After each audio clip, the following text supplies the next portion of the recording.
இப்போது நாத்திகவாதிகளை கடவுள் காப்பாற்றுகின்றார் என்றால் ஆத்திகவாதிகளை யார் காப்பாற்றுவார்? நாத்திகவாதி யார் சாமி உலகத்தில்? காட்டுங்க பார்க்கலாம். மனுஷன் தானே சாமி. இப்போ ஒரு கெட்டவன் கூட போய் ஒருத்தன் சேர்ந்துக்கினான்னு வச்சுக்கோ, அவன் செய்கிற செயலை தான் அவன் செய்வான். இவன் செயலை அங்கே செய்ய முடியாது. அதே ஒரு கெட்டவன் நல்லவங்கிட்ட மாட்டிக்கினான்னு வச்சுக்கோ, நல்லவன் செய்கிற செயலை தான் செய்ய முடியும், கெட்ட செயலை செய்ய முடியாது இல்லையா? அந்த மாதிரி நாத்திகன் சொல்கிறவனும் ஆத்திகன் சொல்கிறவனும் கடவுளுக்கும் சம்பந்தமே இல்லை சாமி.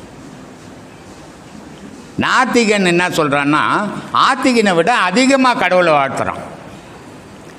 ஒரே ஒரு வித்தியாசம் என்ன அப்படின்னா,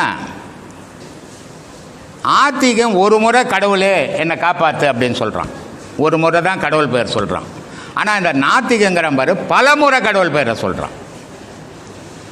இதுக்கு ஒரு உதாரணம் சொல்கிறேன். ராவணன் இருந்தான் இல்லையா? புராணத்தில் நீங்கள் கேள்விப்பட்டிருக்கீங்க, ராவணன் தான். அதே மாதிரி பக்த பிரகலாதனுடைய தந்தை இரணையன் இருந்தான். அதே மாதிரி கம்சன் இருந்தான் இல்லையா? கம்சனுடைய வேலை என்ன, அவனுடைய நினைவு என்ன, எந்த நேரமும் கண்ணனை கொன்னுடணும்,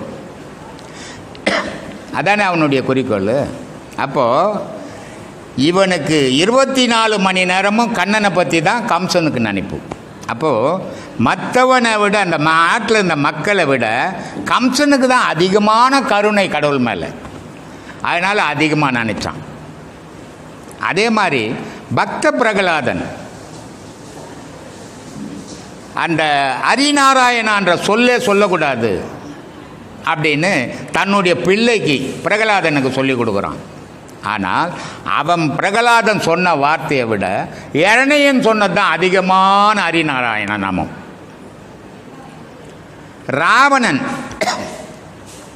ராமனை பற்றி பக்தருங்க பேசுனதை விட ராவணன் தான் அதிகமாக புகழ்ந்தான் ராமனை.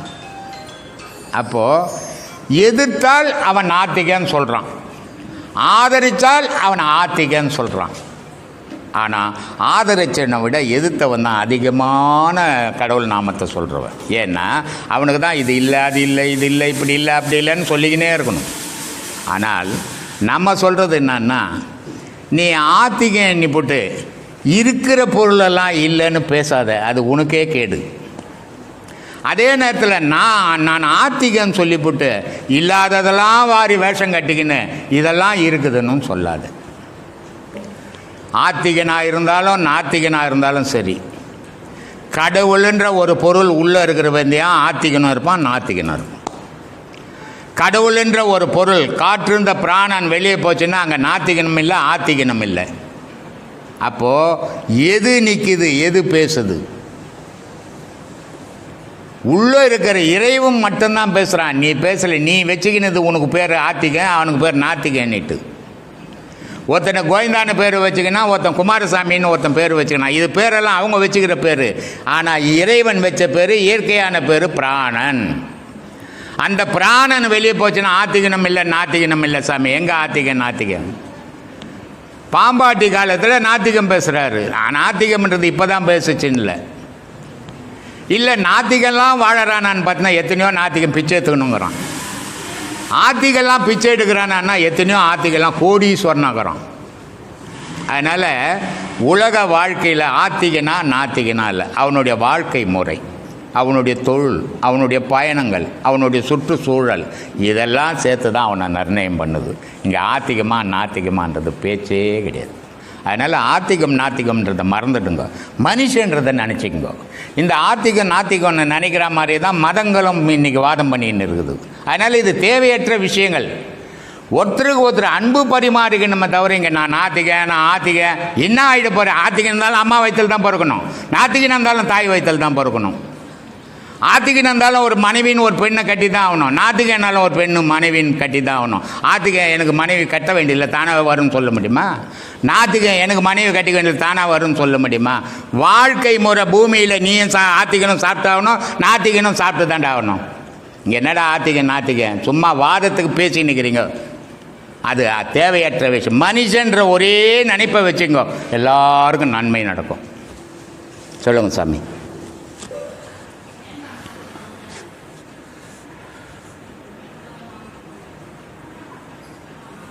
இப்போ சுவாமி, அதாவது உலகத்திலேயே தலை சிறந்த ஒரு சிவபக்தன் என்றால் ராவணேஸ்வரன் என்று சொல்வார்கள். ராமனை கூட ராவணன் ரொம்ப சிறந்தவன் என்று தான் ராவணன் சொல்லியிருக்கின்றார். இந்த ராவணன் ராவணனுடைய சிறப்பியல்புகள் அல்லது அவரை பற்றிய இது அதாவது ஒரு கதையா அல்லது இதிகாசம் அந்த இதில் போய்விடுமா, அல்லது ராவணன் என்ற ஒரு சிறந்த மன்னன் இலங்கையில் இருந்தானா என்னன்றதை பற்றி நீங்கள் சொல்லுங்களேன். இலங்கை என்ற நாடு ஒரு புனிதமான நாடு. ஏன்னா அந்த இலங்கை இந்தியாவோடவே இணைஞ்ச நாடு. அது இந்தியா எப்படி தெய்வீகத்தில் புனிதமோ அதே மாதிரி இலங்கையும் புனிதமான நாடு. அந்த புனிதமான நாட்டில் இந்தியாவில் கூட வரல ராவணன் மாதிரி ஒரு சிவபக்தன். ராவணனுக்கு 10 தலை, 20 கை.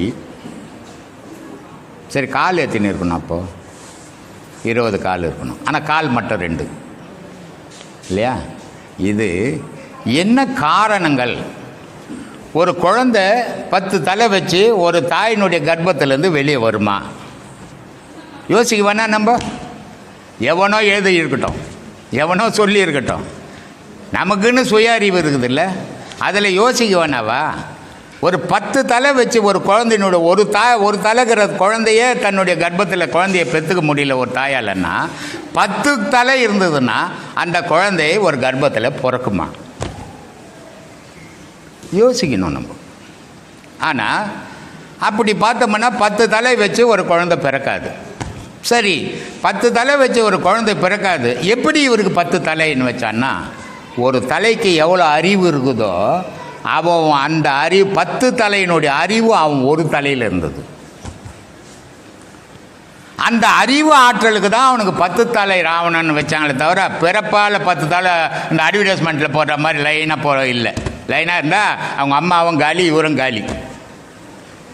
ஒரு மனிதன்கிட்ட என்னென்ன நல்குணங்கள் இருக்குதோ, என்னென்ன திறமைகள் இருக்குதோ, என்னென்ன பக்திகள் இருக்குதோ, 10 பேருக்கிட்ட இருக்கக்கூடிய ஆற்றல் அவன் ஒருவங்கிட்டவே இருந்தது. அதனால் 10 தலைக்கு சமமானவன். அதனால் 10 தலை ராவணன். சரி, 20 கை வச்சுன்னு போனால் எப்படி இருக்கும்? அது மனுஷன் மாதிரி இருக்குமா? ஒரு நாட்டை ஆள முடியுமா மன்னனா? இல்லை. 10 பேருக்கு என்ன பலமோ அந்த பலம் இவன் ஒருத்தனுக்கே இருந்தது. அதனால் 10 கையை போட்டு காட்டினான். அவனுக்கு 20 கையை போட்டு காட்டினான். அதே நேரத்தில் சிவபெருமான யாருமே அவருடைய யோகத்திலேருந்து ஆட வச்சதே கிடையாது. எந்த மகானும் கிடையாது, எந்த தேவரும் கிடையாது. எல்லா தேவர்களுமே சிவபெருமான் எந்த நேரமும் நிஷ்டையில் இருக்கக்கூடியவர். ஏக்கம் பண்ணக்கூடியவங்க பிரம்மா, விஷ்ணு, சக்தி. இந்த 3 பேர் தான் பிரபஞ்சத்தினுடைய ஏக்கமே. ஆனால் சிவபெருமானுடைய நேரடி இயக்கம் உலகத்துக்கு கிடையாது. நேரடியாக உலகத்துக்கு வந்தால் இங்கே உயிரினம் தங்காது. அப்போது சிவபெருமானுடைய நிலை என்னன்னா நிஷ்டை நிலை. எந்த நேரமாக ஒரு யோகத்திலேயே இருப்பார். எங்கே ஒரு இன்னல்கள், எங்கே ஒரு துன்பங்கள், எங்கே ஒரு அபால நிலை, அந்த ஓசை அவர் கேட்கும்.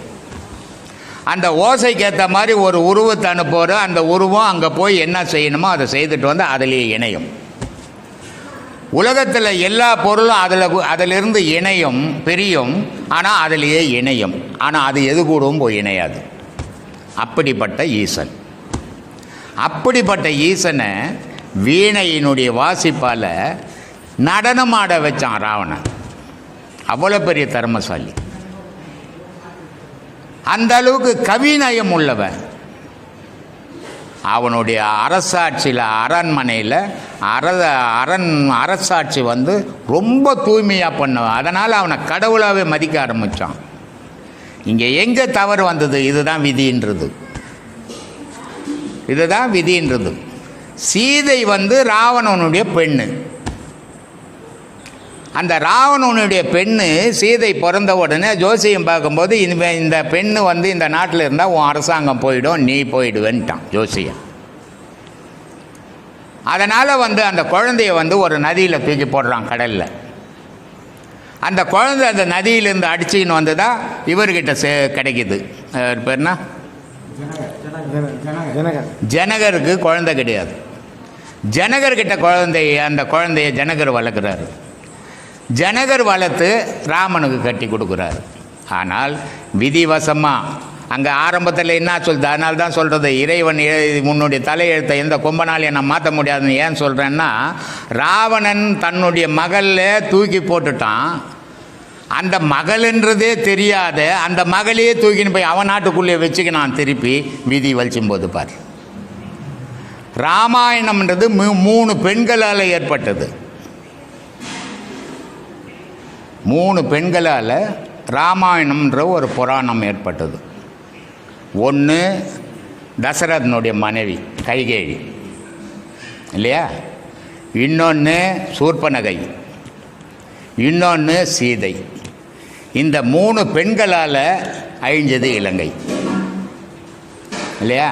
அப்போது ஒரு நாடோ ஒரு வீடோ நல்லா இருக்கணும்னா அந்த நாட்டில் இருக்கிற பெண்ணும் அந்த குடும்பத்தில் இருக்கிற பெண்களும் நல்லா இருந்தாங்கன்னா அந்த நாடும் நல்லாயிருக்கும், அந்த பெண்களும் நல்லா, அந்த வீடும் நல்லாயிருக்கும். அதே மாதிரி இந்த ராமாயணத்தினுடைய அழிவு 3 பெண்களால் ஆச்சு. இந்த மகாபாரதம் என்ற அழிவை தேடினீங்கன்னா அது 3 ஆசைகளால் ஆச்சு. இது 3 பெண்களால் அழிஞ்சது. மகாபாரதம் நடந்து அழிஞ்சது 3 ஆசையால் ஆச்சு. பெண்ணாசை, மண்ணாசை, பொருளாசை. இந்த 3 ஆசையால் அழிஞ்சது. அப்போது ஒவ்வொரு விஷயமும் அழிவுக்கு அடிப்படை எதுடான்னு பார்த்தீங்கன்னா மனசுக்குள்ளே ஏற்படுற ஆசை. அந்த மனசுக்குள்ளே ஏற்படுற ஆசையை அடக்கினீங்கன்னா துன்பம் இல்லாத வாழலாம். அதனால் இலங்கை ஒரு புனிதமான நாடு. இலங்கேஸ்வரம் மாதிரி ஒரு சிவபக்தன் கிடையாது. ஆனால் அந்த மகாவிஷ்ணு நாராயணன், மகாவிஷ்ணுன்றது பேர் அப்புறம் வந்தது பேர், அது நாராயணன் பள்ளி கொண்டு இருக்கிறாரு. நாராயணன் பள்ளி கொண்டு இருக்கும்போது சித்தர்கள் பார்க்க போகிறாங்க நாராயணன். அப்போது இந்த 2 பேர் காவலாளிகள் நாராயணனுக்கு, யாரும் டிஸ்டர்ப் பண்ணாத பார்த்துக்க வேண்டியது. யார்? இரணையன், இரணையாட்சிதன், 2 காவலாளிகள். இந்த சித்தர்கள் பார்க்க போகும்போது இது மாதிரி நாராயணனை பார்க்கணும்னா பார்க்க முடியாது, இப்போ அவர் பள்ளி கொண்டு இருக்கிறாரு, அப்புறமா பார் நாங்கள் வந்திருக்கிறோன்னு சொல்லி யார் வந்தேன்னு சொன்னாலும் விட முடியாதுன்ட்டு அவங்கள சபிச்சுட்டு உள்ளே போயிடுறாங்க. அவங்களுடைய சாபனை தான் அந்த கம்சன், அவங்களுடைய சாபனை தான் அந்த இரணையன், அவங்களுடைய சாபனை தான் அந்த ராவணன். இந்த முப்பிறவிலும் அப்போது இது முடிஞ்ச பிறகு நாராயணங்கிட்ட இந்த 2 பேரும் கேட்குறாங்க, ஐயா இந்த மாதிரி சித்தர்கள் எங்களை சபிச்சிட்டாங்க, அந்த சாபனியை நீங்கள் தான் என்கிட்ட எங்களை காப்பாற்றணும் அப்படின்னு இந்த காவலர்கள் நாராயணனை கேட்கும்போது, அப்போ நாராயணன் சொல்கிறாரு, அவங்களுடைய சபிச்ச சாபனியை நான் திருப்பி பெற முடியாது. அப்போ இதுக்கு என்ன வழி? ஒரே ஒரு வழி உண்டு. 3 பிறவியில் நீங்கள் என்னை திட்டணும், 3 பிறவியில் என் கையாலேயே நீங்கள் சாகணும், அப்போ உங்களுக்கு மோட்சம். அந்த 3 பிறவி தான் அது. கமசன், இரணையன், ராவணன். இந்த 3 பிறவிலையும் எந்த நாராயணன் கிட்ட வரம் வாங்கின்னு வந்தாங்களோ அந்த நாராயணியை திட்டி அந்த நாராயணாலேயே செத்து மோட்சத்துக்கு போனாங்க. இதுதான் சாமி வரலாறு. கொஞ்சோண்டு ஒரு கேப் போடுது. மனுஷனுக்கு நவத்வாரங்கள் இருக்கு. சரி. வெளியில் நவகிரகங்கள் இருக்கு. சரி. இந்த நவத்வாரங்களுக்கும் அதில் வெளியேற காற்று மற்ற விஷயங்களுக்கும் வெளியிலேருந்து வர அந்த நவகிரகங்கள் இயக்கத்தில் இருக்குது இல்லையா, இதுக்கும் மனுஷனுக்கு என்ன தொடர்பு? அதுதான் மனுஷனை இயக்குதா? உங்கள் வீட்டில் ஒரு டிவி வச்சுக்கிறீங்களா? ஆமாம். அந்த டிவியில் ராஜ் டிவின்னு வச்சுக்கிறீங்க, சன் டிவின்னு வச்சுக்கிறீங்க, மெகா டிவின்னு வச்சுக்கிறீங்க, ஏதோ டிவிங்க வச்சுருக்கிறீங்க. நீங்கள் டிவி ஆஃப் பண்ண உடனே எல்லாமே வருதா? இல்லை சார், எது வைக்கிறோமோ அதுதான் வருது. அப்போ இது வச்சா தான் அது வரும். எல்லாமே சாதாரணமாக நேரம் வர்றதில்லை. அதே மாதிரி நவதுவாரத்தினுடைய இயக்கமும் நவ கிரகத்தினுடைய இயக்கமும் சேரும்போது தான் ஒன்று சேரும். இது சேராத போது அது தனியாக இருந்துடும், இது தனியாக இருந்துடும், இது உபாதையை கொடுக்கும். அப்போது அது சேரும்போது அந்த உபாதையிலேருந்து விலகிடும். இதுக்கு கோவிலுங்களில் சன்னீஸ்வரன் கோயிலுன்னு ஒன்று வச்சுருப்பாங்க. அங்கே ஒரு 9 சிலைகள் வச்சுருப்பாங்க. அந்த 9 சிலைகளில் ஒரு நாளைக்கு 9 சுற்றணும்னு சொல்லியிருப்பாங்க. இது ஏன் அந்த 9 சிலையை சுற்றணும்? அந்த 9 சிலையை சுற்றினா தான் உன் கிரகம் சரியாகுமா, இல்லை அந்த கல் சிலை தான் உன்னை சரி பண்ணுதா அப்படின்னு யோசித்து பார்க்கணும். நீங்கள் இதெல்லாம் யாரும் யோசிக்கிறது இல்லை. யோசிக்காமல் ஏதோ போய் சுற்றின்னு வராங்க. ஆனால் நான் ஏற்கனவே சொல்லிக்கிறேன், எல்லா செயலுக்கும் அடிப்படை மனம் பண்ணிட்டு. இப்போது அந்த கோவில் உள்ள சன்னீஸ்வரம் கோயிலில் இருக்கிறது வெறும் சிலை, அது ஒரு மனிதன் செய்ததான் கல். ஆனால் அது அங்கே கல்லுன்றதை மறந்துட்டு கடவுள்னு போயிட்டீங்க இல்லையா? அந்த கடவுள்னு போய் அந்த நினைவோடு சுற்றும் போது மனமாகப்பட்டது அந்த 9 நவகிரகத்தையும் இயக்கத்துக்கு கொண்டாடு. புரியுதா? அப்போது இது எதுக்காக வச்சிருக்குதுன்னா உன் மனம் ஒரு நிலைப்படணும். ஒரு நிலைப்படும் போது ஒரு 9 சுட்டு 27 நாள் அது மாதிரி சுற்றும் போது 1,00,000 வந்துடும். அப்படி வரும்போது உன்னுடைய அங்கங்களில் இருக்கிற அந்த 9 நவதுவாரமும் சீராக இயங்க ஆரம்பிச்சிடும். இதுக்கு அடிப்படை எதுன்னா மனம். மனத்தினுடைய நிலை என்னன்னா நினைவு. நினைவுனுடைய நிலை என்னன்னா செயல். இதான் சாமி. அப்போ நம்ம நினைச்சாதான் நடக்கும். நீ நினைக்காத எதுவுமே நடக்காது. எல்லாமே நீ நினைச்சால் தான் நடக்கும். நீ நினைக்காம இப்போ அங்கேருந்து அம்பத்தூர்லேருந்து இங்கே வரணுன்னா நீ நினச்சதால் தான் வந்த. நீ நினைக்கலன்னா வர முடியாது. அப்போது எல்லா செயலுக்கும் காரணம் மனம் வேணும். மனம் இருந்தால் போதுமானா போதாது, மனத்தில் நினைவு வேணும். நினைவு இருந்தால் போதுமானா போதாது, செயல் வேணும். அப்போது மனம், நினைப்பு, செயல், இது 3 சேர்ந்து தான் இயக்கம். இந்த இயக்கத்தால் தான் அந்த நவகிரகமும் நவதுவாரமும் ஒன்று சேரும்போது துன்பம் இல்லாமல் வாழறீங்க. ஒரு தாய் தந்தையர் இருக்காங்க சாமி. சரி. அவங்களுக்குன்னு ஒரு அறிவு, ஒரு ஆற்றல் இருக்கு. சரி. ஆனால் அது பிள்ளைங்களுக்கு வர்றதே கிடையாது. சரி. ஆனால் மற்ற ஜீவராசிகள், உலகத்தில் எத்தனையோ ஜீவராசிகள் இருக்குது. சரி. ஆனால் அதோட அறிவும் ஆற்றலும் அந்த ஜீவராசிகள் அதோட சந்ததிக்கு வருது. சரி. மனுஷனுக்கு மட்டும் வர மாட்டேங்குது. இதுக்கு என்ன சாமி காரணம்? மற்ற ஜீவராசிகள்லாம் இயற்கையோடு வாழுது. இப்போ ஒரு புலி குட்டி போட்டதுன்னா அந்த குட்டிக்கு பேரும் புலி தான்.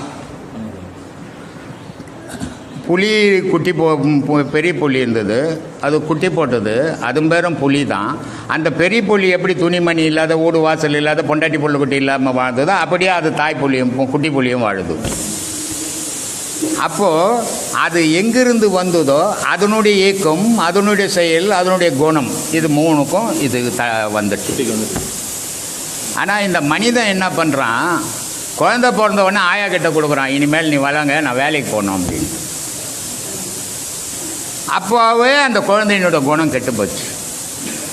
ஒரு குழந்தைய பெற்று எடுத்த உடனே மனிதன் சொல்கிற விஷயம், இந்த நாட்டில் நீ ராஜாவாக வாழணும், நீ மந்திரி ஆகி போகணும், நீ பெரிய இன்ஜினியர் ஆகிடணும், நீ பெரிய டாக்டர் ஆகிடணும், இப்படி சொல்லலாமா அப்படின்னு கேட்டால் அவங்க என்ன சொல்லுவாங்க, நல்லத்தனங்க சொல்கிற, இது நல்லது இல்லை, அவனுடைய மனத்தை கெடுக்கிற வழி இது. ஏன்னா அவன் சுயமாக வளரவே உடலை, நீ சுயமாக வளர விடாத அவனுடைய காதில் அதான் மந்திரம் ஓதுவாங்கன்னுவாங்க தெரியுமா, அந்த மாதிரி அந்த இளமையில் வர குழந்தைக்கு ஓதி ஓதி ஓதி உன்னுலேருந்து அவனை மாறுபட்டு வளர்த்துட்ட நீ. அப்புறம் அவன் எப்படி உன்ன மாதிரி இருக்க முடியும் சொல்லு?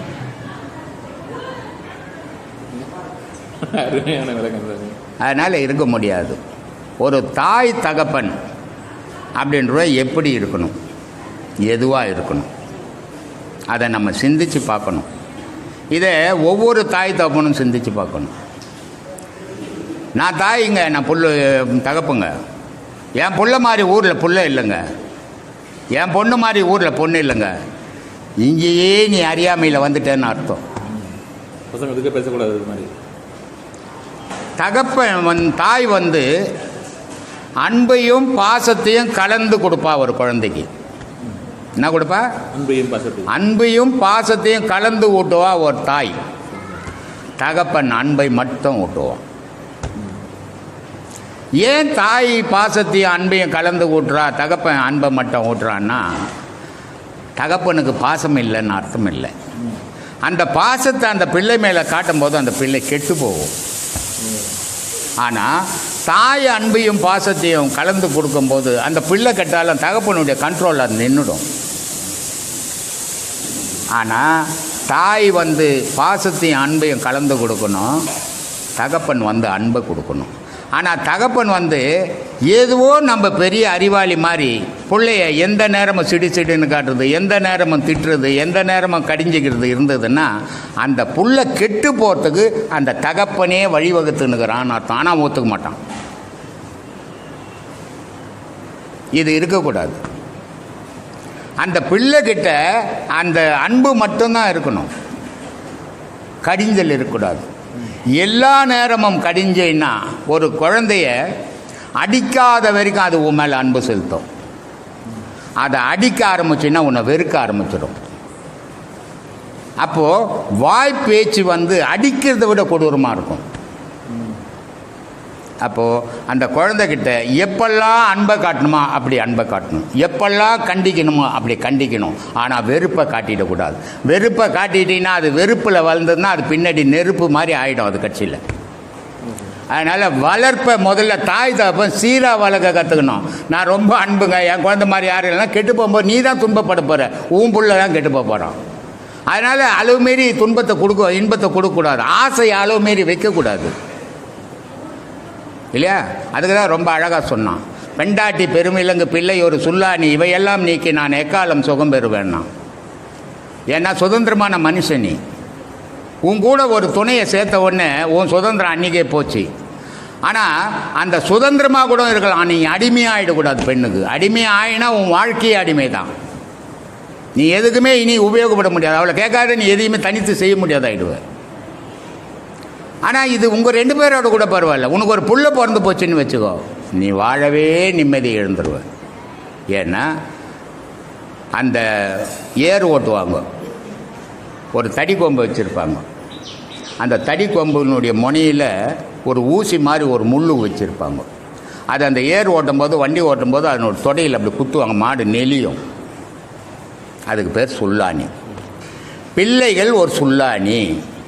நீ என்னமோ நான் பெத்த பிள்ளை ரொம்ப அன்பாக இருந்து எனக்கு எப்போ உனக்கு அன்பாக போகுது? இனி உன் வாழ்க்கையில் அன்பு ஏது? சம்பாரித்து அது கொடுத்துக்கினே இருந்தீங்கன்னா அன்பாக இருக்கிற மாதிரி இருக்கும். எப்போ நீ நிறுத்தியா அங்கே பகை உருவாயிடும்.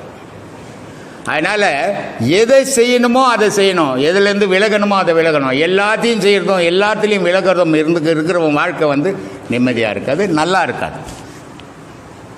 இது வாழ்க்கையினுடைய அடிப்படை.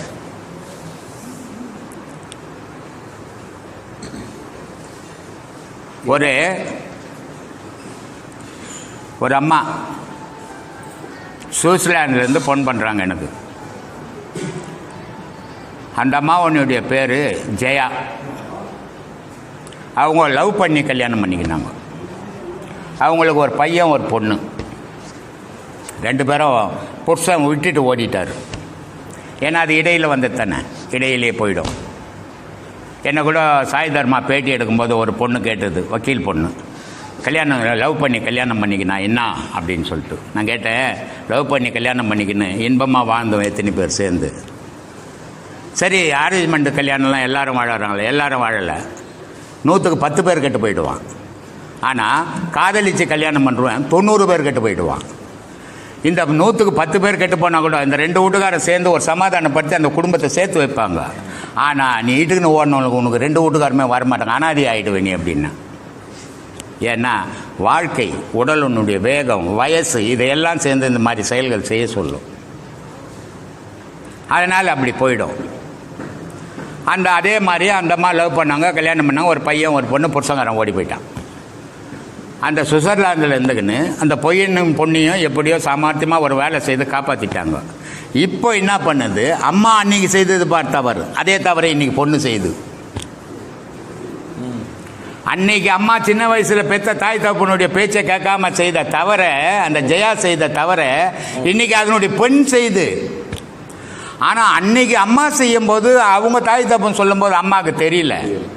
இன்னைக்கு அந்த அம்மா 4 வாட்டி எனக்கு ஃபோன் பண்ணி சொல்லுது, என் பொண்ணு இந்த மாதிரி சொல் பேச்சு கேட்க மாட்டேங்குது, இந்த மாதிரி பண்ணுது அப்படின்ட்டு. ஆனால் அன்னைக்கு சொன்னால் கேட்டியா? உன் தாய் தகப்பன் சொல்லும் போது நீ கேட்கல. இன்னைக்கு நீ சொன்னால் உன் பொண்ணு கேட்கல. காரணம் எண்ணங்களினுடைய அடிப்படை இது. உன் குழந்தை பிறந்தது உன்னுடைய எண்ணம், அது இருக்கும் அதுக்கிட்ட, அது உன்னுடைய செயலை இப்போ காட்டுது. ஆனால் அது உன்னால் தாங்க முடியல, உன் எண்ணம் தான் அது, உன்னால் அது தாங்க முடியல. அதனால் பிள்ளை பெற்றுக்கிறதோ பிள்ளை வளர்க்குறதோ பெரிய விஷயம் இல்லை. அதனால தான் சொன்னேன், அன்பும் பாசமும் கலந்து ஊட்டுவா தாய், தகப்பன் அன்பு மட்டும்தான் ஊட்டுவான். அப்படி தூர வைக்கணும். என் புள்ள மாதிரி உலகத்தில் இல்லைன்னு நினைக்கக்கூடாது. நினச்சின்னா உனக்கு வேதனை பின்னாடி காத்திருக்குதுன்னு அர்த்தம். நான் பல வீடியோக்களில் சொல்லியிருப்பேன், ஒரு பிள்ளை பற்றினா அது என்ன பின்னாடி காப்பாற்றுன்ற நினைவு வச்சுன்னா அதை காப்பாற்றாத. உன்னுடைய கடமையை செய்கிறேன்னு, ஏன்னா நீ பெற்றுட்ட, நீ தான் செய்யணும். அதுக்கு அதனுடைய கடமையை செய்து விட்டுடு. நீ வாழறதுக்கு இறைவனை பிடிச்சிக்கோ, அப்போ நிம்மதியாக வாழ்வேன். என் புள்ள காப்பாற்றுவானா உன்னை நடுரோட்டில் விட்டுடுவான். உன் புள்ள அன்னைக்கு ததும்பி அழுவேன். அதனால் பாசத்தை அது மேலே கொட்டாத, அது கடமையை மட்டும் செய். பாசத்தை கொட்டினா பின்னாடி நீ அழ போகிறதுக்கு யாராலையும் தடுக்க முடியாது. அதனால் அந்த மாதிரி வாழ்க்கைன்றது அந்த மாதிரி அமைக்கணும். அப்படி அமைச்சு வாழ்ந்தால் அது பயனிலும் இருக்கும். நீ எப்படி ஒன்றா வாழலாம் அப்படின்னு வாரி கட்டிக்கினீன்னா துன்பம் உன்னை வந்தே சேரும், அதை யாரும் வாங்க முடியாது. இதுதான் மனிதனுக்கும் மிருகத்துக்கும் உள்ள வித்தியாசம். இப்போ ஒரு பறவை ஒரு முட்டையிட்டு குஞ்சு பொரிக்குது. குறிப்பிட்ட காலம் அந்த பொரிச்ச குஞ்சுக்கு அந்த பறவை எங்கெங்கேயோ போய் திரிஞ்சு உணவு தேடி எடுத்துன்னு வந்து கூண்டில் இருக்கிற பறவைக்கு ஊட்டுது, குஞ்சுக்கு. ஆனால் இந்த பறவை பறக்க முடிஞ்ச உடனே அது ஊட்டுறதை நிறுத்திடுது இல்லையா? அப்போது அந்த பெரிய பறவைக்கு துன்பம் இல்லை. போடா அது பறக்குது, அது வாழ்ந்துக்கும் அப்படின்னு அது முடிவு பண்ணிட்டு விட்டுடுச்சு. அதனால் அதுக்கு துன்பம் இல்லை. அதே மாதிரி ஒரு மிருகம் ஒரு குட்டி போடுது, ரொம்ப பாதுகாப்பாக வளர்க்குது. அந்த மிருகம் சுயம்பாக வாழ முடிஞ்ச உடனே அந்த குட்டி போட்ட மிருகம் விலகி போயிடுது. அப்போ அது சுயம்பாக வாழுது. அப்போ குட்டிக்கும் துன்பம் இல்லை, தாய்க்கும் துன்பம் இல்லை. ஆனால் மனிதன் அப்படி இல்லையா, சாவர வரைக்கும் சேர்த்து பூசில அழுவுறான், பாசம் பாசம் பாசம் பண்ண அழுவுறானே. அப்போ இவன் அழுகிறதுக்குன்னே பிறந்தவன். அப்போ இவனுடைய மனநிலையை எப்படி உருவாக்கிக்கணும், எதை செய்யணும் எதை செய்யக்கூடாது அப்படின்றத புரிஞ்சுக்கினான்னா துக்கத்திலேருந்து வெளியே வந்துடுவோம். இந்த துக்கத்திலேருந்து வெளியே வந்தால் உனக்கு ஒரு ஆதரவு வேணும். நீ தனித்து இயங்க முடியாது. இறைவனுடைய ஆதரவை புடி, அது உன்னை வாழ வச்சிடும் துன்பத்திலேருந்து. சொல்லு சாமி. என்னப்பா என்னை பார்த்தா கிண்டல ஒரு லிஸ்ட்டாக எழுதின்னு வந்துக்கிறேன். எல்லாருக்கும் பதில் வந்துச்சு. கேட்ட கேள்விகளாக இல்லை பதில் வந்துருக்கு சாமி. இந்த உலகத்தில் எதுதான் சாமி நிரந்தரம்? உலகம்தான் நிரந்தரம். எதுவுமே எந்த இதுவுமே நிரந்தரம் கிடையாது. எது நிரந்தரையா? ஒரு பாட்டு ஒன்றுக்குது தெரியுமா? ஓடமும் ஒரு நாள் வண்டியில் ஏறும், வண்டியும் ஒரு நாள் ஓடத்தில் ஏறும். இருக்குது இல்லை? அப்போது எது ஒன்றாலும் எதில் ஒன்றாலும் போக வேண்டிய காலம் வரும். ஆனால் உலகம் அழியாதது, நிரந்தரமானது. நீ மீது எல்லாம் பொய்யாந்து. ஒரு மரம் செடி கொடி வளர்க்குற ஒரு குறிப்பிட்ட காலம், ஒரு மனிதன் பிறக்கிறான் ஒரு குறிப்பிட்ட காலம், ஒருத்த ஓஹோன்னு வாழறான் குறிப்பிட்ட காலம், ஒருத்த ஏழ்மையில் வாழறான் குறிப்பிட்ட காலம், எல்லாம் ஒரு குறிப்பிட்ட காலம். உலகம் மட்டுமே நிரந்தரமானது, இறைவன் மட்டுமே நிரந்தரமானவன். அதுக்கா சாமி இவ்வளோ அவஸ்தை? அதுக்கா சாமி இவ்வளோ அவஸ்தை? பாசம் பாசம்னு ஒன்றுக்குது. இன்றைக்கி 2 நாள் இங்கே இருந்து பார்க்கலாம், 2 நாளைக்கு இங்கே தங்கிட்டு எனக்கு வீடு வேணுங்க, வாசல் வேணுங்க. நான் இவ்வளோ தெரிஞ்சுக்கணுங்க, இது வரைக்கும் தெரியாது இருந்ததுங்க. இது வரைக்கும் எனக்கு தெரியாதுங்க இப்படிலாம் இருக்குதுன்னு, இவ்வளோ பிரச்சனை இருக்குதுன்ட்டு. இப்போ தெரிஞ்சுக்கணுங்க. நான் 2 நாளைக்கு வீட்டுக்கு போக மாட்டேங்க, படு பார்க்கலாம். அதுக்கு நிறைய கேள்வி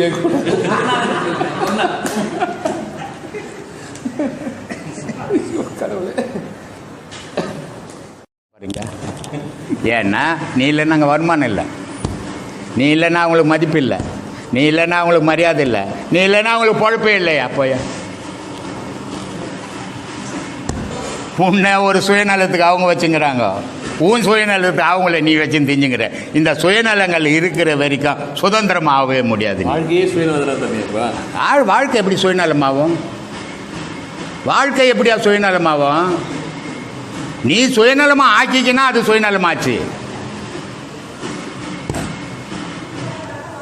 மாடு ஆடுக்கு சுயநலங்கதா இல்லை, பின்ன உனக்கு மட்டும் எப்படி? அது வாழ்க்கை இல்லையா? அது வாழலையா? நீ ஆக்கிக்கின ஒரு பிம்பம் உண்டாக்கிக்கின. ஓ, ஏன் பொண்டாட்டிங்க, ஏன் வீடுங்க, ஏன் பிள்ளைங்க அப்படின்னு ஒரு பிம்பத்தை உண்டாக்கிக்கின்னு வாழ்ந்துன்னுக்குற. அதனால சுயநலத்தில் போயிட்டேன். அப்புறம் என்ன, இன்னும் நிறைய கிராமம் இருக்குதா யாராலுமா? ஒரு நல்லவனுக்கு இறைவன் துணை புரியலாம், கெட்டவனுக்கு இறைவன் துணை புரிகிறானே. கெட்டவன் யாரு, நல்லவன் யாரு? ஒரு நல்ல செயல் செய்யறவன் ஒருத்தன். நல்ல செயல்னா என்ன செயல்? ஒரு 4 பேருக்கு உதவுறான்னு வச்சுக்கோங்க, சரி, அவனுக்கு இறைவன் துணை வருது சாஸ்திரம். இன்னைக்கு இருக்கிற மந்திரிங்கெல்லாம் 4 பேருக்கு உதவுறாங்க தெரியுமா? ஆமாம் சாமி. 8 பேருக்கு துரோகம் பண்ணுகிறாங்க. ஆமாம் சாமி. அப்போ யார் நல்லவங்க? யார் சாமி நல்லவன்? நீ நினைக்கிற மாதிரி இல்லை கடவுள். அவன் பேரறிவாளன், நம்மளை மாதிரி முட்டாள் இல்லை அவன். நீ உடலை பார்த்து இவன் நல்லவன் இவன் கெட்டவன் நீனுங்கிற, அவன் செயலை பார்த்து இவன் நல்லவன் அவன் கெட்டவன் சொல்லுங்கிற. கடவுள் ஆன்மாவை பார்த்து நல்லவன் கெட்டவனை தேர்ந்தெடுக்கிறான். அதனால தான் நான் ஒரு வீடியோவில் சொல்லியிருப்பேன், ஒரு திருடன் போகிறான் கோயிலுக்கு, சாமி இன்றைக்கி திருட போகிறேன், எந்த துன்பமும் வராமல் திருடுனோடுறான். கடவுள் சொல்கிறான், நல்லா திருடுப்பா வாப்பான்றான். அவன் செயல் நடக்குதான் சார். அப்போது ஒருத்தன் சொல்கிறான், கடவுளே இந்த தீமையெல்லாம் இருக்கக்கூடாது, நான் நல்லதே செய்ப்பானின்னு சொல்கிறான். அப்போது உன்னுடைய எண்ணங்கள் எதுவாக இருக்குதோ அதுக்கு துணை நிற்கிறான் கடவுள். ஆனால் கடவுள் நல்லவன் கெட்டவன் பார்க்கறதில்ல அப்படின்னு சொன்னேன் இல்லையா? ஏன்னா கடவுளுடைய படைப்பு உன் உடல் இல்லை, கடவுளுடைய படைப்பு உன் மனம் இல்லை, கடவுளுடைய படைப்பு உன் ஆன்மா. அவன் பெத்த பிள்ளைய அவன் பார்க்குறான் தீமையே இல்லாத பொருள். ஆனால் உன் உடல் உன் மனம் இதெல்லாம் உங்கள் அப்பா அம்மா செய்தது. அவங்க எண்ணத்துக்கு ஏற்ற மாதிரி நீ நல்லவனாகவும் கெட்டவனாகவும் இருக்கிற. நல்லவன் ஒருத்தங்க இல்லை, கெட்டவன் இங்கே ஒருத்தன் இல்லை. பிறக்கும்போது யாரும் நல்லவன் கிடையாது, பிறந்த சாகும்போது யாரும் கெட்டவன் கிடையாது. சொல்லு, சிக்கலாகுது இல்லை? என்ன பண்ணுறது? இப்படி தான் நம்ம மாட்டிக்கிறோம் போய். ஒரு அரசியல்வாதி சரி நல்லதும் செய்யறாரு, சரி கெட்டதும் செய்யறாரு, சரி. அதே மாதிரி இறைவன் நல்லதும் செய்யறவங்களுக்கும் நீ சொன்ன மாதிரி நல்லதும் செய்யறதும் தனி முடியாது, சரி. அப்ப அரசியல்வாதி செய்யறது நல்லது கெட்டது கேட்டா அவன் கடைசியில் அவனோட முடிவு காலத்துல வந்து அவன் நல்லவனா கெட்டவனா, அவன் செய்யற செயல் பாதி நல்லது செஞ்சுட்டான். கடவுள் நல்லவனா கெட்டவனா? கடவுள் நல்லவனா கெட்டவனா? நீ நல்லவன் தான். நீ என்ன எதுக்கும் நான் சொல்றது வேணா, நீ சொல்லு. சொல்றேன், கடவுள் எது பொதுவானவன், பொதுவானவன் அரசியல்வாதி. பொதுவானவன் யாருக்கு பொதுவானவன் அரசியல்வாதி அப்படின்னா, அவனை சார்ந்தவனுக்கு அவன் நல்லதை செய்யறவங்களாம் அவன் ஆளுங்க அவனை போற்ற போறாங்க, வாழ்த்த போறாங்க, கும்பிட போறாங்க. ஆப்போசிட்டுக்காரன் வருத்தப்பட போறான். அதுக்குனால அவனுக்கு என்ன பலனு, அவனுக்கு என்ன பாதிப்பு வரப்போகுது? சரி, இவன் போய் இன்னொரு அரசியல்வாதி வந்தான்னா இந்த குரூப்பு வாழ்த்த போகுது அவனை, இவனை திட்ட போகிறான். இதனால் அவனுக்கு என்ன பாதிப்பு? ஒரு பாதிப்பும் இல்லை. யாரோட யார் சேர்ந்துருக்கிறானோ அந்த நேரத்துக்கு பயன்படுத்திக்கிறோம் மனித பிறவி. இறைவன் அப்படிப்பட்டவன் இல்லை, அவனும் ஒரு அரசியல்வாதி மாதிரி தான். எப்படி அரசியல்வாதி மாதிரி அப்படின்னா, அவனை யார் முழுகிறானோ, அவனுக்கு எவ்வளோ துன்பங்களை கொடுத்தானோ, அவன் இறைவனுடைய பாதத்தை உடலையோ அவனுக்கு அவன் நல்லவனாகவே இருக்கிறான். எவன் அவனை பட்டும் படாத நினைக்கிறானோ, எவன் அவனை நினைக்கல, அவனுக்கு பின்னாடி இருப்பு இருக்குதுன்னு அர்த்தம். அப்போது இறைவன் கூட ஒரு அரசியல்வாதி மாதிரி தான். யார் அவனை முழுமையாக நம்பி அவனோட அர்ப்பணிக்கிறானோ அவன் காப்பாற்றிடுறான். அரசியல்வாதி அப்படி தான். அவனை நம்பி அவன் காலை பிடிச்சி நீ எவன் தொங்குறான், அவனுக்கு என்னென்ன உதவி வேணுமோ அவன் செய்துடுறான். அவனை எதிர்க்கிறவனுக்கு துன்பத்தை கொடுறான். இறைவனும் இறைவனை எதிர்க்கிறவனுக்கு துன்பத்தை கொடுத்தான். 2 பேரும் ஒரே மாதிரி தான்.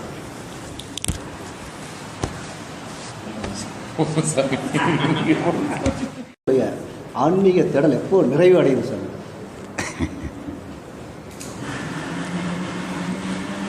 எப்போ அது ஆரம்பமாச்சோ அது அப்போவே நிறைவடைஞ்சது.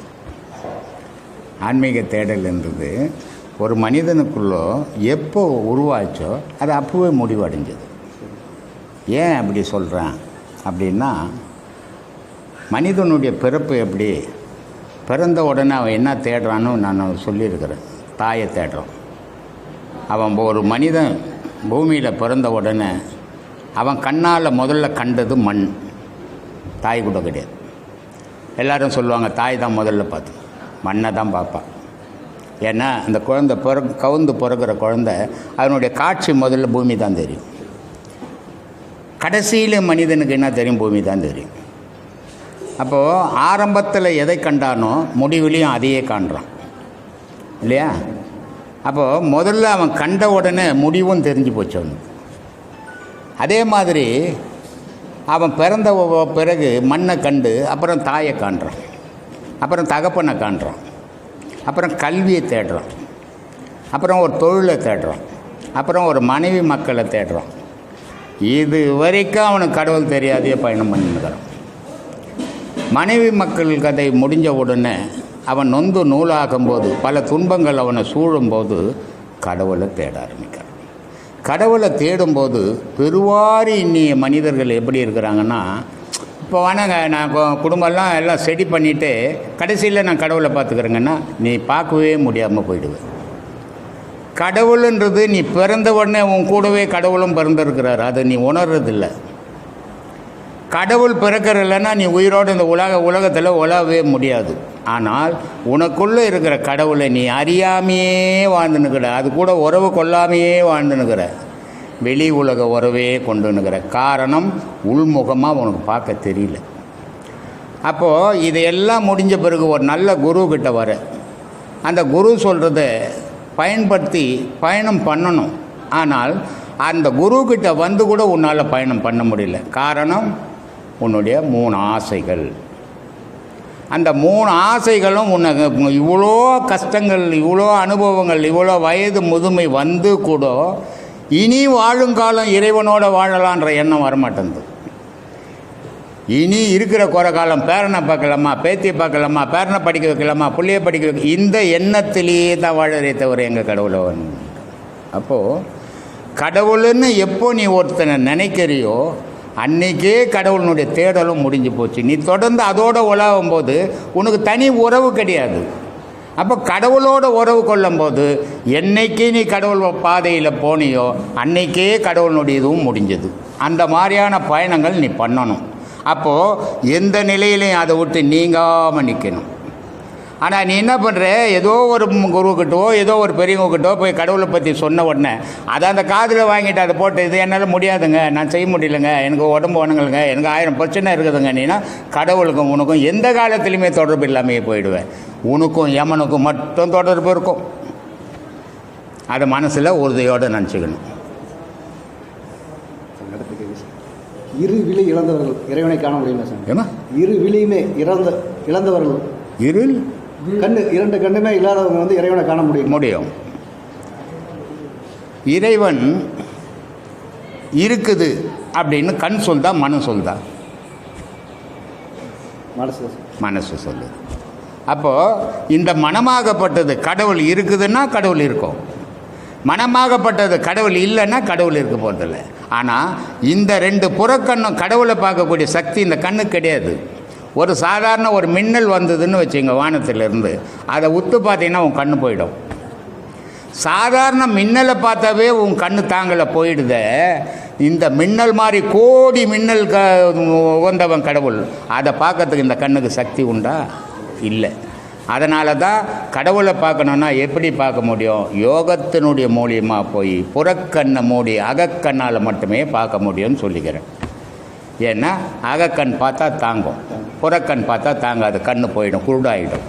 அதனால் புறக்கண்ணால் கடவுளை காண முடியாது. அப்போது கடவுள் இருக்குது இல்லை, இதை வழிபடலை அப்படின்ற நினைக்கிற மனசு, இந்த மனசு தான் முக்கியம். அங்கே மனம் இல்லைன்னா கண் இருந்தாலும் நீ எது இருந்தாலும் அந்த கடவுளை பார்க்க போகிறதில்லை நீ. அப்போது உன் மனம்தான் அதுக்கு பேஸ். உலக வாழ்க்கைக்கும் மனம்தான் காரணம், கடவுள் வாழ்வுக்கும் காரணம் மனம்தான்.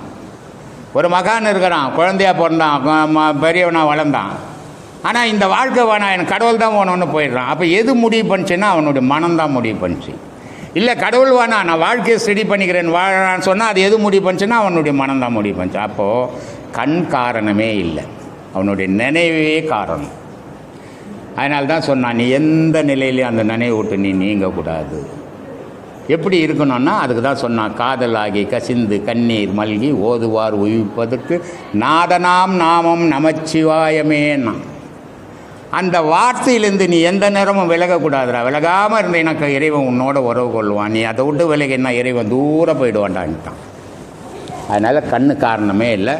என்கிட்ட கூட வந்தாங்க அந்த மாதிரி ஒரு 2 கண் இல்லாதவங்க ஒரு மாதம் வந்தாங்க பார்த்தியா. அந்த மாதிரி கூட என்ன சொன்னேன், ஒரே ஒரு உபதேசம் வாங்கிக்கோ, உன்னுடைய உயிரையே நீ நினை, அதான் கடவுள், கண்ணு கடவுள் இல்லை. அப்போது அந்த உயிரோடு உன்னுடைய உறவுகள் நடக்கும்போது கடவுள் அடையலாம். உடலோட உறவுகள் நடக்கும்போது கடவுளுக்கு உனக்கும் சம்மந்தம் இல்லை. இதான் சாமி சொல்லுங்க. பாவத்திலிருந்து விடுபட மனித குலம் வழி என்ன சாமி? புண்ணியத்தை தேடணும். ஒரு மனிதன், பலவிதமான மனிதர்கள் இருக்கிறான் உலகத்தில். பிறவியில் இருந்து இறப்பு வரைக்கும் அவன் எவ்வளோ துன்பத்திலையும் நன்மையே செய்து பழகுவான்.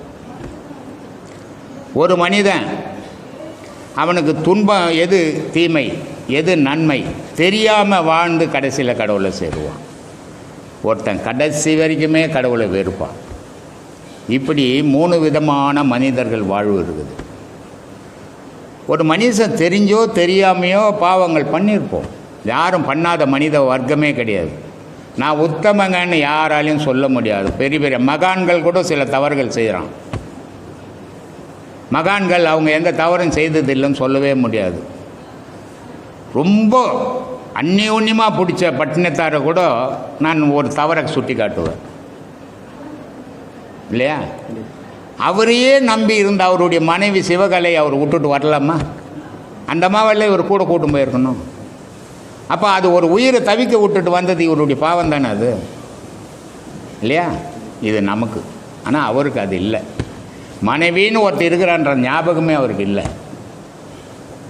அதனால் இந்த மாதிரி மகான்கள் கூட சில தவறுகள் செய்தது உண்டு. யாரும் தவறு செய்யாமல் மனிதனே கிடையாது. ஆனால் வாழுங்காலத்தில் நீ எவ்வளோ நன்மைகள் செய்ய முடியும், உன் சக்திக்கு எட்டினதை நீ செய்யும்போது அந்த பாவங்கள்லாம் அழிஞ்சு போயிடும். நன்மைகள் மட்டும் உங்கள்கிட்ட நிற்கும். ஒரு தராசு இருக்குது. தராசில் நடுவில் ஒரு முள் இருக்கும், மேலே அந்த பட்டையில் ஒரு முள் இருக்கும், கீழே 2 தராசுக்கு நடுவில் ஒரு முள் ஆடும் இல்லையா. அப்போது அந்த முள் 2 தராசும் ஈக்குவலாக இருந்தால் நடுவில் நிற்கும். இல்லை பாவம் ஜாஸ்தியாக இருந்தால் இந்த பக்கம் சாஞ்சிடும், இல்லை புண்ணியம் ஜாஸ்தியாக இருந்தால் இந்த பக்கம் சாஞ்சிடும். அப்போது நடுவில் நிறுத்தணும். நிறுத்தணுன்னா பாவத்துக்கும் புண்ணியத்துக்கும் இடையில் நீ நிற்கணும். பாவத்தில் நின்னாலும் அது சாஞ்சிடும், புண்ணியத்தில் நின்னாலும் சாஞ்சிடும். புண்ணியத்தினுடைய செயல்னா உனக்கு நன்மையே நடக்கும், பாவத்தினுடைய செயல்னா உனக்கு தீமையே நடக்கும். இதுதான் சாமி வாழ்வு. இதை கண்டு சரியான பயணம் பண்ணிங்கன்னா உங்கள் வாழ்க்கை சிறப்பாக இருக்கும். அடுத்த கேள்வி சாமி, புராணங்களிலும் இதிகாசங்களிலும் சரி பார்த்தீங்கன்னா தவத்தின் மூலமாக அரிய சக்திகளெல்லாம் பெற்றதாகவும் அஸ்திரங்கள் இந்த மாதிரி விஷயங்கள் கிடைக்க பெற்றதாக அறிகிறோம் சாமி. சரி, தற்காலத்தில் அது சாத்தியங்களா? இப்போதைக்கு சாத்தியம் இல்லை. ஏன் இப்போதைக்கு சாத்தியம் இல்லை? ராமாயணம்ன்றது ஒரு கதைன்னு சொல்கிறாங்க, ராமாயணன்றது ஒரு புராணம்னு சொல்கிறாங்க, ராமாயணன்றது ஒரு இதிகாசம்னு சொல்கிறாங்க, மகாபாரதம் ஒரு புராணம்னு சொல்கிறாங்க, மகாபாரதம் ஒரு இதிகாசம்னு சொல்கிறாங்க. ஆனால் எதை சொன்னாலும் இனிய நவீன காலம் கலியுக காலம்னு சொல்கிறாங்க. இதை எனக்கு தெரியல. இப்படிப்பட்ட கலியுக காலத்தில் ஒரு ராமாயணத்தை இன்னிய உலகத்தில் எவனாவது எழுத முடியுமா? கதையாக இருக்கட்டும், எழுத முடியுமா? எவனாலையும் எழுத முடியாது. ஒரு மகாபாரதத்தை இன்றைக்கி இவ்வளோ கலியுக காலத்தில் எவனாவது எழுதியது உண்டா? எவனாலையாவது எழுத முடியுமா? பொய்யா இருக்கட்டும், எழுத முடியாது. அப்போது அப்படி ஒரு கதையை அவ்வளோ சிறப்பாக எழுதியிருக்கிறான். யார் எழுதனா? ராமாயணம்னா வால்மீகி எழுதணும். மகாபாரதம்னா வேசர் எழுதினார் பிள்ளையாரை வச்சுன்றாங்க. ஆனால் இன்னிய மனிதனால் ஒரு கதையை எழுத முடியுமா? எழுத முடியல. அப்போது அன்னைக்கு இருந்தவனுடைய சிறப்புக்கு இன்றைக்கி இருக்கிறவன் ஈடு கிடையாது இல்லையா? அன்னைக்கு இருந்தவனுடைய அறிவுக்கு இன்றைக்கி இருக்கிறவனு அறிவு ஈடாகிடாது. இவன் சொல்லிக்கலாம், நானே சொல்லிக்கலாம் என்ன நான் பெரிய அறிவாளின்னுட்டு. ஆனால் என்னுடைய அறிவினுடைய தன்மையை நான் யோசித்து பார்க்கணும், அடுத்தவனுக்கு ஈடாகுமா ஆதியில் இருந்தவனுக்குன்னு. 2100 வருஷத்துக்கு முன்னே திருக்குறள் எழுதிக்கிறாரு வள்ளுவர். இன்னைக்கு எல்லா மத நூல்களிலையும் ஒவ்வொருத்தவங்க ஒரு குறைய சொல்லின்னுக்கிறான், எல்லா நூல்கள்லையும் இல்லையா? ஆனால் உலகமே இன்னைக்கு ஆராய்ச்சி செய்கிற திருக்குறளில் ஒரு குற்றம் கண்டுபிடிக்க முடியல. படிப்பறிவு இல்லை, ஒருவனை ஒருவன் பார்க்க முடியாது, ஒருவனை ஒருவன் பேச முடியாது. அப்படிப்பட்ட காலத்தில் எழுதின திருக்குறள் 1333 குறளை இன்றைக்கி யாராலையும் எழுதவும் முடியல. அன்றைக்கி எழுதுனதில் குறை கண்டுபிடிக்க முடியல. அப்போ எவ்வளோ பெரிய பேரறிவாளனாக இருக்கணும் இல்லையா? எழுதிட்டு போட்டுட்டு அவர் சொல்கிறாரு வள்ளுவர், மதுரையில் அரங்கேற்றம் பண்ணலை. அவைக்கிட்ட சொல்கிறாரு, என்னப்பா? அவைக்கு போய் கேட்குது, என்னப்பா உன்னுடைய குரலை அரங்கேற்றம் பண்ணிட்டாங்களா?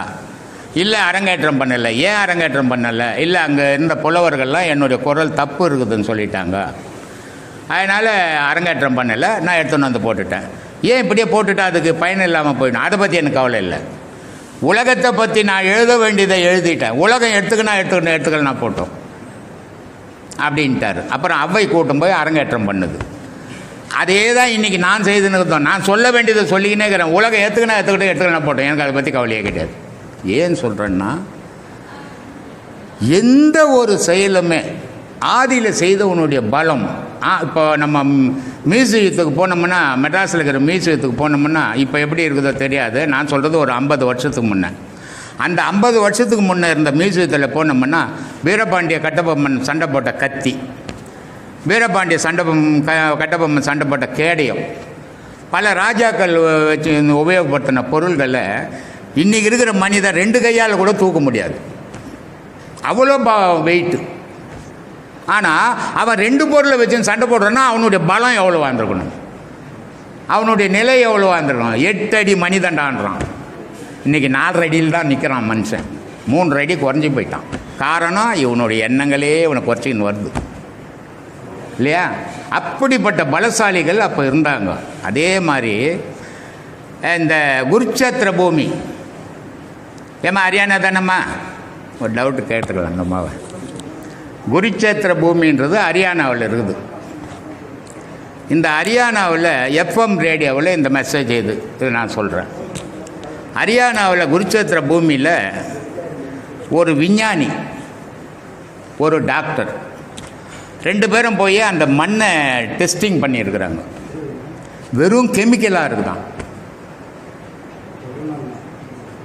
5400 வருஷத்துக்கு முன்ன நடந்த மகாபாரதத்தினுடைய விளைவு இன்றைக்கி அந்த மண்ணை டெஸ்ட் பண்ணால் கெமிக்கலாக இருக்குதான். இப்போ இன்றைக்கி பல நாடுகளில் நாடு விட்டு கண்டம் தாவும், நாடு விட்டு நாடு தாவும் ஏவுகணைன்னு சொல்கிறான்ல, அது அவன் அம்புன்னே வச்சுருந்தான். இன்றைக்கி விஞ்ஞானம் என்ன பண்ணின்னுக்குதோ பெருசாக அதை அவன் சின்ன தேவை வச்சு செய்துன்னு இருந்தான். அந்த அளவுக்கு அறிவாளிகள், அந்த அளவுக்கு திறமசாலிகள். வில்வெட்டுன்ற ஒரு துணி ஆதியில் 5400 வருஷத்துக்கு முன்னே இருந்துக்குது. பீஷ்மர் அடிக்கிறான், பீஷ்மர் அம்பு படுக்கையில் படுக்கிறான், தலை சாயுது. பீஷ்மர் சொல்கிறாரு தலையணை வேணுன்றார். துரியோதனன் சொல்கிறான் வில்வெட்டு தலைகாணி எடுத்துன்னு வாடான்றான். அப்போது அந்த காலத்திலேயே வில்வெட்டு உபயோகப்படுத்தியிருக்கிறான். அப்போ பீஷ்மர் சொல்கிறாரு வில்வெட்டு தலை கேட்கலடா. அர்ஜுனங்கிட்ட சொல்கிறான் 2 அம்பு அடிச்சு கிட்டி மாறி நிறுத்தி அவர் தலையை நிறுத்துகிறான். அப்போ எவ்வளோ பெரிய அறிவாளிகள். இன்றைக்கி பெரிய பெரிய மிஷின், ராட்சச மிஷினுங்களை வச்சு தண்ணி ஓனொன்று போர் போடுறான். 1000 அடி, 5000 அடி, 500 அடின்றான், தண்ணி வரலன்றான். அவங்க பீஷ்மர் கேட்குறான் நாக்கு வட்டுதுரா, கொஞ்சம் தண்ணி ஓணும் அர்ஜுனங்கிட்ட சொல்கிறான்றான். அர்ஜுனன் ஒரு அம்பு அடிச்சு பூமியில் குத்தி அதுலேருந்து தண்ணி பீஷ்மருடைய வாயில் விழுது. அப்போது ஒரு அம்புன்றது ஒரு குச்சி, இல்லை ஒரு தகரம், இல்லை ஒரு தகுடு, ஒருத்தனை குத்திட்டு கீழே ஊந்துடும் இல்லை. ஆனால் அவனுங்க உபயோகப்படுத்துகிற அம்பு 1000 பேர் கீழ்ச்சிக்கின்னு போகுது. ஒரு அம்பு வெளியே வந்த உடனே அது 1000 மாறுது. அப்போ எந்த அளவுக்கு விஞ்ஞானம் அப்போவே வளர்த்து வச்சுருந்தானுங்க இல்லையா? அதனால் அவங்களுக்கு ஈக்குவலாக இப்போ இருக்கிற மனிதனை எடை போடவே முடியாது. அந்த ஆற்றலும் கிடையாது. என்னுடைய அறிவு கட்டின சொல்கிறேன் நான்.